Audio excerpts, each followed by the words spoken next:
নমস্কার বন্ধুরা, আমি আলু পনির আর ফ্রায়েড রাইস করেছি নিরামিষ দিনের, তাই আমি সেই রেসিপিটা তুলে ধরলাম।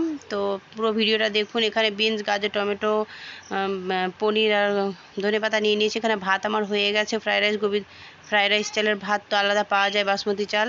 তো এই যেখানে আমার গাজর, টমেটো, সব রকম সবজি, বিন, পনির, কাজু, কিশমিশ সব আমার কুচানো হয়ে গেছে। এখানে আলু কেটে রেখেছি, আলু আর পনিরের তরকারি করবো। আর এখানে বিন, গাজর সব ফ্রাইড রাইসে দেবো।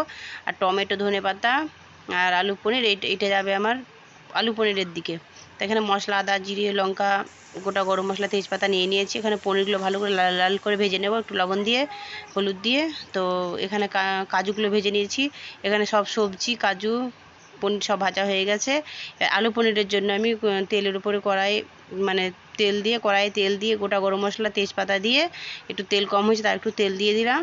তো একটু ভালো করে গরম হয়ে গেলে আলুগুলো দিয়ে দিয়েছি। আলুগুলো বেশ নাড়িয়ে চাড়িয়ে এর মধ্যে লঙ্কার গুঁড়ো, হলুদ গুঁড়ো, লবণ সব আমি দিয়ে আরেকটু ভালো করে কষিয়ে নেব। এবার কষানো হয়ে গেলে একটু আদা গুঁড়ো আর জিরে গুঁড়ো দিয়ে দেবো। আদার বাটা আর জিরে গুঁড়ো দেওয়ার পরে আরেকটু ভালো করে নাড়িয়ে চাড়িয়ে টমেটো, তারপর ধনেপাতা সব একসঙ্গে দিয়ে ভালো করে নাড়িয়ে চাড়িয়ে জল দিয়ে কষিয়ে নেব। এটা মিনিমাম 15 থেকে 20 মিনিট লাগবে। কষাতে 10 মিনিট আর রান্না করতে 20 মিনিট লাগবে। তো আমি এখানে জল দিয়ে দিলাম। এবার পুরো ঢাকনা দিয়ে সেদ্ধর অপেক্ষায়। তারপরে সেদ্ধ হয়ে গেলে আমি এদিকে ফ্রায়েড রাইস করব। তো আমার এই যে, তো যাই হোক, আলুগুলো সেদ্ধ হওয়ার পরে আমি এখানে পনিরগুলো দিয়ে দিয়েছি। পনিরগুলো দেওয়ার, এই যে পনির আমি দিয়ে দিয়েছি, দেখাতে পারিনি, আমি নিজে নিজে ক্যামেরা করছি তাই।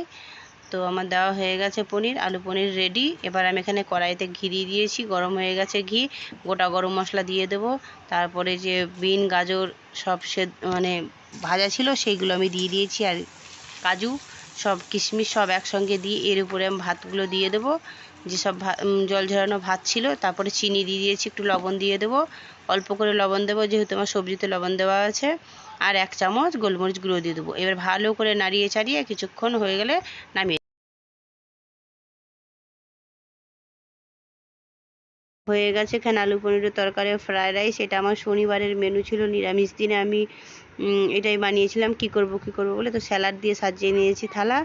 তো পুরোই যে আমার রেডি ফ্রায়েড রাইস আর পনির আলু তরকারি আর শসার স্যালাড। তো বন্ধুরা, কেমন লাগলো আমার রেসিপিটা অবশ্যই লাইক করে কমেন্ট করে জানাবে। আর যারা নতুন বন্ধু, সাবস্ক্রাইব করে পাশে থেকো। তো সবাই ভালো থাকবে, সুস্থ থাকবে। চলো।